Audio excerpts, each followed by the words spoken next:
2 minutes Maggi তোমরা কি আরও স্পেশালভাবে খেতে চাও? তাহলে এই রেসিপিটা ফলো করো। একটা কড়ায় একটুখানি তেল নেবে, ওর মধ্যে একটু একটু করে কুচো কুচো পেঁয়াজগুলো দিয়ে দেবে। তারপর পেঁয়াজগুলো বেরেস্তার মতো হলে ওগুলো একটা বাটিতে তুলে নিও। তারপর কড়ায় আরেকটু তেল দিয়ে নিও, ওর মধ্যে 4টে ডিম একটা একটা করে ফাটিয়ে এইভাবে ঠিক ভেজে নেবে। দেখো কিরম ভাজা ভাজা হয়ে গেছে। আগে থেকে 3টে ম্যাগি সিদ্ধ করে রেখে দিয়েছিলাম, বেশি কিছু না, একটুখানি গরম জল করে ওর মধ্যে 2-3 মিনিট ভিজিয়ে রেখো।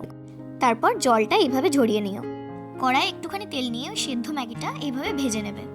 ভাজা হয়ে গেলে একে একে আগে থেকে তৈরি করে রাখা ডিম ভাজা আর পেঁয়াজ ভাজাটা এইভাবে একে একে দিয়ে দেবে। খেয়াল রেখো ফ্লেমটা যেন একদম লো থাকে, নয়তো ম্যাগিটা পুড়ে যেতে পারে। তারপর ওর মধ্যে একে একে ম্যাগি মশলা, তোমাদের যতগুলো প্যাকেট ইচ্ছা ততগুলো দিতে পারো।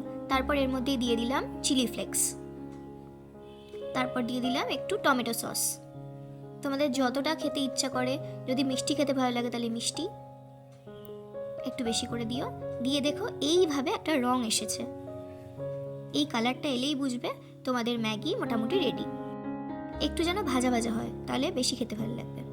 এইবার টেস্ট করার পালা।